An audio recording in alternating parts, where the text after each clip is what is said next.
पाहताय प्रहार टीव्ही, सत्यमेव व्रतम। महाराष्ट्राचे मुख्यमंत्री देवेंद्र फडणवीस यांच्या पत्नी अमृता फडणवीस कायम चर्चेत असतात।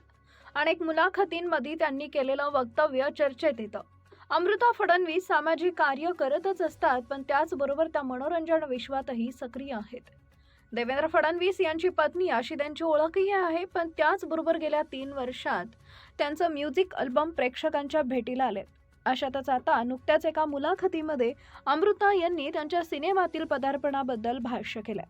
अमृता फडणवीस यांनी नुकतीच एबीपी माझाच्या कॉफी विथ कौशिकी या पॉडकास्टला हजेरी लावली होती। या मुलाखती दरम्यान त्यांना अनेक म्युझिक तुम्ही अल्बम बनवले, आम्ही तुम्हाला कुठल्याही बॉलिवूडमध्ये फिल्ममध्ये तुम्हाला बघितलं नाही, तुमची इच्छा आहे का असं विचारले असता अमृता म्हणाल्या, तुम्हाला वाटतं का मला अभिनय येतो? मी माझ्या स्वतःच्या गाण्यांमध्ये खूप रमलेली असते, कारण ते मला आपसूक येतं।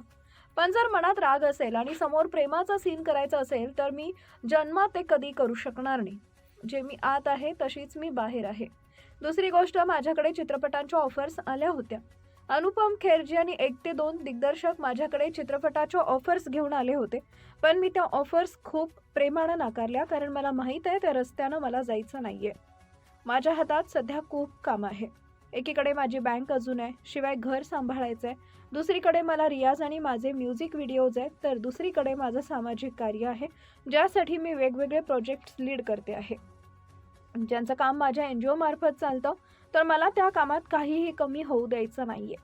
त्यामुळे वेळेची खूप टंचाई आहे आणि एक वेगळंच ते प्रोफेशन आहे आणि मेहनतीचं आहे। जो या फील्डमध्ये फिट असेल त्यानं नक्की पुढे जावं, असं अमृता फडणवीस यांनी सांगितलंय।